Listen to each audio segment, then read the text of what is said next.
Hi guys. सो जितना अभी तक हम ऑन पेज एसईओ को सीख पाए हैं, इसके अंदर अब तक के जितने कॉमन क्वेश्चंस आपके जहन में हो सकते हैं, मैं उसको इस वीडियो के अंदर एड्रेस करने वाला हूँ। तो मोस्टली जो क्वेश्चंस मुझे आते हैं इस हवाले से, जो आपके दिमाग में इस वक्त आ सकते हैं, वो हो सकते हैं कि डुप्लीकेट कंटेंट अगर आ जाए तो उसका क्या करेंगे। ई कॉमर्स वर्ड काउंट कितना होगा, यानी प्रोडक्ट पेज है तो उसका वर्ड काउंट कितना होगा। हम वेरिएशन को कैसे इस्तेमाल करेंगे, अगर कोई स्पेलिंग मिस्टेक आ जाए तो उसको कैसे देखेंगे, और मेटा टाइटल्स और मेटा डिस्क्रिप्शन कैसे डील की जाएगी। तो ये 5 पॉइंट्स हैं जो कॉमनली मुझे पूछे जाते हैं, तो मैं आपको इसको एड्रेस करने वाला हूँ। पहली चीज, यूनिक कंटेंट और डुप्लीकेट कंटेंट में क्या फर्क है। यूनिक कंटेंट ऐसा कंटेंट होगा कि जो जिसकी कॉपी सिर्फ आप ही ने लिखी है और आप ही के पास है, वो यूनिक है, वो पहले कभी कहीं पे पब्लिश नहीं हुआ, तो उसको बोलेंगे यूनिक कंटेंट। डुप्लीकेट कंटेंट ऐसा कंटेंट होगा कि जो कहीं से कॉपी किया गया है, राइट। अब मैं इसको आपको कुछ इस तरह से समझाता हूँ कि कुछ टर्म्स यहाँ पे इस्तेमाल होती हैं, तो मुझे इसको व्हाइट बोर्ड के अंदर समझाना पड़ेगा। ओके, तो हम डिस्कस कर रहे थे थिन कंटेंट, हम डिस्कस कर रहे थे यूनिक कंटेंट, डुप्लीकेट कंटेंट और प्लेजराइज्ड कंटेंट। तो ये चंद एक टाइप्स निकल रही हैं इसकी। तो जो पहली टाइप इसके अंदर निकल रही है वो होगी थिन कंटेंट, ठीक। दूसरी चीज होगी इसके अंदर डुप्लीकेट कंटेंट। तीसरी टर्म इस्तेमाल होती है unique content, and fourth one is plagiarized. Plagiarism जिसे कहते हैं। ये चार मुख्य टर्म इस्तेमाल होंगी कंटेंट के हवाले से। सो यूनिक कंटेंट ऐसा कंटेंट होगा जो आपने लिखा है और आप ही की वेबसाइट के ऊपर है, और वो कहीं पे वो कंटेंट प्लेस नहीं हुआ, वो सिर्फ आपकी हद तक यूनिक है। यानी जब आप कंटेंट किसी एक राइटर को दोगे, तो वो जो कंटेंट राइटर खुद लिखेगा, तो वो आपको यूनिक कॉपी उसकी मिल जाएगी, राइट। अब यहाँ पे एक टर्म इस्तेमाल होती है डुप्लीकेट कंटेंट। मान लो कि आपका राइटर है, लेट्स सपोज कि आपकी वेबसाइट है वेब ए, सपोज, ठीक है। और आपके राइटर ने वेब ए के लिए एक आर्टिकल लिखा। ये एक आर्टिकल है जो उसने लिख के दे दिया आपको, ठीक है। तो अगर आप सेम आर्टिकल को कॉपी करोगे, तो वो बन जाएगा डुप्लीकेट। तो आर्टिकल जब आप कॉपी करोगे, तो वो क्या होगा, वो डुप्लीकेट एक कंटेंट होगा। जब आप किसी का कंटेंट चोरी कर लेते हो, किसी और वेबसाइट से कॉपी करते हो, तब ये होता है प्लेजराइज्ड कंटेंट, राइट। तो आपको पता होना चाहिए यूनिक कंटेंट, डुप्लीकेट कंटेंट और प्लेजराइज। कंफ्यूजन कहाँ पे आती है, duplicate content versus plagiarism. Duplicate content आपकी अपनी वेबसाइट से कॉपी हुआ कंटेंट होगा, और प्लेजराइज कंटेंट आपने जब किसी की वेबसाइट से कंटेंट कॉपी किया होगा। और आखिरी चीज होती है थिन कंटेंट, ऐसा कंटेंट जो कोई वैल्यू ऐड नहीं कर रहा। ऑब्वियसली अगर आपका कंटेंट डुप्लीकेटेड है, तो वो थिन कंटेंट भी साथ ही होगा। तो थिन कंटेंट पे आपने ध्यान देना है, और आपने कभी भी किसी की वेबसाइट से कोई कंटेंट कॉपी नहीं करना, और ना ही आप अपनी वेबसाइट से कोई कंटेंट डुप्लीकेट करोगे। अब यहाँ पे एक चीज आती है कि आपका कंटेंट यूनिक कब होगा। तो कंटेंट यूनिक तब होगा जब आप उसके अंदर 50% जो कॉपी है, 50% जो कंटेंट है, उसको यूनिक रखोगे, तो गूगल की नज़र के अंदर वो कंटेंट यूनिक होगा। ये फिगर चेंज भी हो सकता है। ये figure on based on personal experience है, ये कहीं पे लिखा नहीं हुआ, ये कोई गाइडलाइन नहीं है। ये बेस्ड ऑन ऑन एक्सपीरियंस में आपको बता रहा हूँ कि 50% कंटेंट यूनिक कंटेंट ही कंसिडर होगा। ये इन फ्यूचर बदल भी सकता है। ओके, तो अगर आपने डुप्लीकेट कंटेंट को यूनिक बनाना हो, तो इसकी ट्रिक है कि आप हर 13 वर्ड्स के बाद एक वर्ड चेंज कर दो। ये ट्रिक है, इसको आप यूज कर सकते हो। और एक और चीज कि अगर आप कोई लोकल पेजेस पे काम कर रहे हो, जैसे कि barber shop in Faisalabad, barber shop in Lahore, तो आप सिंपली क्या करो, आप वहां पे जो सिटी का नाम है वो रिप्लेस कर दो, तो इससे आपका जो कंटेंट होगा लोकल एसईओ के लिए, वो यूनिक हो जाएगा। अगला क्वेश्चन कि what about word count for e commerce pages. हमने बात कर ली सर्विस पेजेस के लिए, हमने बात कर ली प्रोडक्ट पेजेस के लिए।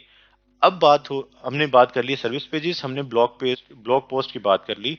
अब बात हो रही है ई कॉमर्स के प्रोडक्ट पेजेस के लिए। तो प्रोडक्ट पेज कभी भी 1300 वर्ड का नहीं होगा। प्रोडक्ट पेज हमेशा बहुत छोटी कॉपी होती है इसकी, वो 250 वर्ड्स के करीब करीब होता है इसका जो वर्ड काउंट होगा। तो आपको कहाँ तक लेके जाना है, आप सिंपली इसको 300 से 500 के दरमियान रखो, तो आपका जो प्रोडक्ट है वो रैंक कर जाएगा। उसके बाद और बहुत सारे क्वेश्चंस आपके दिमाग में आएंगे कि how should I something something, जो भी आपको दिमाग में क्वेश्चन आएगा कि एसईओ के हवाले से कि आपको ई कॉमर्स एसईओ को क्या करना चाहिए। फॉर एग्जांपल कि कितने H1 रखूं, कितने H2 रखूं, कितने बुलेट पॉइंट रखूं। तो उसका सिंपल आंसर ये है कि अपने कंपेटिटर्स के टॉप 10 रिजल्ट्स में देखो। आप जिस भी कीवर्ड पर रैंक करना चाह रहे हो उसके टॉप 10 देखो कि टॉप 10 क्या कर रहे हैं। अगर उन्होंने 500 वर्ड्स यूज किए हुए हैं, आप भी 500 वर्ड यूज करो। ठीक है। अगर उन्होंने H2 टाइटल्स बार बार इस्तेमाल किए हुए हैं, आप भी बार बार इस्तेमाल करो। तो टॉप 10 में देखो क्या हो रहा है, तो उसको रेप्लिकेट करते जाओ। अगला क्वेश्चन के प्लूरल और सिंगुलर्स को कैसे इस्तेमाल करेंगे, एब्रिविएशंस का क्या करना है और स्टेमिंग को कैसे डील करेंगे। तो बेसिकली गूगल किस तरह इसको लेकर चलता है कि सिंगुलर हो या प्लूरल। फॉर एग्जांपल अगर मैं यहाँ पे लिखूं कि best cars in Faisalabad, let's suppose, तो अगर मैं कार्स का जो आखिर में आने वाला एस है वो रिमूव कर दूंगा तो क्या फर्क पड़ेगा। ठीक है। तो ये एक बहुत कॉमन क्वेश्चन है जो एज ए बिगिनर आपके आपके जहन में आ सकता है कि प्लूरल को कैसे डील करेंगे और सिंगुलर को। उसके बाद अगर स्टेमिंग आ गई, आईएनजी के वर्ड्स आ गए, या फिर जहां पे लिखा हुआ है चेंजिंग वहां पे होता है चेंज्ड या चेंजेस, राइट। तो ये जो स्टेमिंग है, क्या इससे कोई फर्क पड़ेगा, ये भी एक चीज हो सकती है। तो मैं आंसर देने वाला हूँ आखिर में, पहले मैं इसको एड्रेस कर लूँ। उसके बाद एक सिनेरियो ऐसा आ सकता है कि आपके पास एक कीवर्ड हो plumber Dallas Texas, plumber Dallas areas के अंदर, टेक्सास स्टेट के अंदर, वर्सेस प्लम्बर डेलस टेक्सास। अब देख रहे हो एब्रीविएशन आ रही है, ये टेक्सास का जो शॉर्ट फॉर्म है वो TX है। तो ये कैसे गूगल देखेगा। उसके बाद क्या आपको लोकेशन पहले डालनी चाहिए या फिर लोकेशन बाद में डालनी चाहिए। जैसे ये एक एग्जांपल थी, Dallas Texas plumbers, plumbers Dallas Texas. ये वर्ड तीन ही है और सिर्फ इनकी पोजीशन चेंज हुई है। तो क्या पोजीशन चेंज होने से फर्क पड़ेगा। तो इसका सिंपल आंसर अगेन कि आपको गूगल में देखना है कि गूगल कैसे इसको ट्रीट कर रहा है। आपको ये देखना है कि गूगल में जो आपके कंपेटिटर्स हैं उनके टाइटल टैग्स कैसे हैं। लेट्स सपोज कि अगर आपके तमाम जो कंपेटिटर्स हैं उन्होंने टाइटल टैग इस तरह से रखा हुआ है कि डेलस टेक्सास प्लम्बर्स, तो आपको भी सेम टाइटल टैग को यूज करना होगा। सेकेंडली आपको देखना है कि आप वेरिएशन ऐड कर सकते हो। मतलब इसका ये बनता है कि आप गूगल में देखो क्या उन्होंने वेरिएशंस को यूज किया हुआ है। तो अगर तो आप वेरिएशंस को यूज कर सकते हो तो आपको यूटिलाइज करना चाहिए।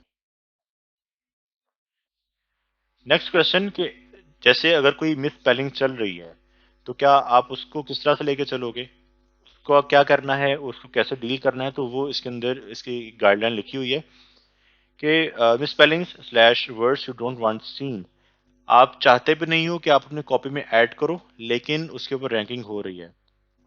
जैसे एक एग्जांपल है कि ये जो एक शहर का नाम है, अल्बुकर्की करके एक शहर का नाम है। तो इसके डिफरेंट स्पेलिंग चल रही है। एक स्पेलिंग इसकी ये है क्यू के साथ और एक स्पेलिंग इसकी के साथ है। तो ये दोनों के लिए रैंक कर रहा है। तो आप इसको कैसे करोगे, आपके पास कुछ ट्रिक्स होंगी। वो ट्रिक क्या है कि आप देखो कि क्या आप इसकी वेरिएशन यूज कर सकते हो अपने कॉपी के अंदर। अगर तो कंपेटिटर्स ने कहीं ना कहीं कॉपी के अंदर इसकी वेरिएशन यूज की हुई है, आप भी यूज कर लो।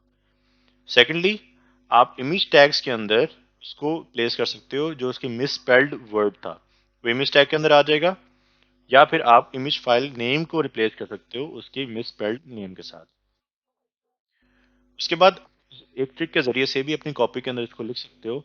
कैसे कि आप लिख सकते हो कि Albuquerque often misspelled as Albuquerque is a wonderful city in a Mexico. तो जब आप इसको इंट्रोड्यूस करवा रहे हो तो ए या also known as often misspelled as के जरिए से भी आप उसको वहां पे मेंशन कर सकते हो। इसको जो मिसस्पेल्ड वर्ड है इसको इतना ज़्यादा एम्फसाइज़ करने की ज़रूरत नहीं है। आप ऐसी जगह पे रख दो जो हमने ग्रुप सी और ग्रुप डी की बात की थी, आप ग्रुप सी या डी के अंदर प्लेस कर दो तो आपका काम चल जाएगा। लास्टली आप एचटीएमएल टैग्स के अंदर जो मिसस्पेल्ड वर्ड्स हैं उसको ऐड कर सकते हो। Okay, last thing is meta titles और मेटा डिस्क्रिप्शन कैसे लिखेंगे। So for the pages you want to rank you should have unique meta titles and description. आपके पास यूनिक मेटा टाइटल्स और डिस्क्रिप्शन का होना जरूरी है। जिस भी पेज के लिए आपको रैंक करना है वहां पे मेटा टाइटल, ये मेटा टाइटल वो टाइटल है जो हम पेज पे देखते हैं, जो जिसको सर्च इंजन देखते हैं, और इसी तरह मेटा डिस्क्रिप्शन होगी। तो मैं क्या करता हूँ कि मैं H1 और टाइटल टैग को सेम रखता हूँ, यानी कंटेंट के अंदर जो मैंने H1 यूज किया होगा वही मेरा टाइटल होगा।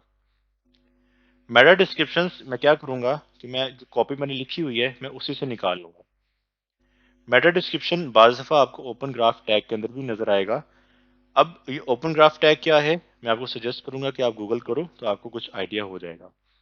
ये जो ओपन ग्राफ टैग्स हैं ये फेसबुक के गिवन टैग्स होंगे, और ट्विटर के टैग्स होंगे वो ट्विटर कार्ड्स होंगे।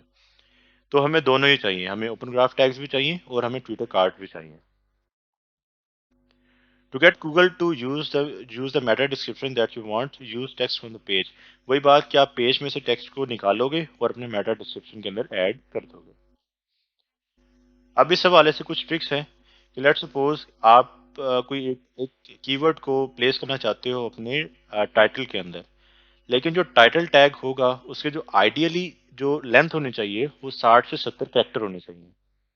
आपको 60 से 70 कैरेक्टर के अंदर जाना है, अदरवाइज आपका जो टाइटल होगा वो ट्रंकेट हो जाएगा, यानी तो इसके अंदर डॉट्स इस तरह के नजर आना शुरू हो जाएंगे, तो जो कि आपको नहीं चाहिए।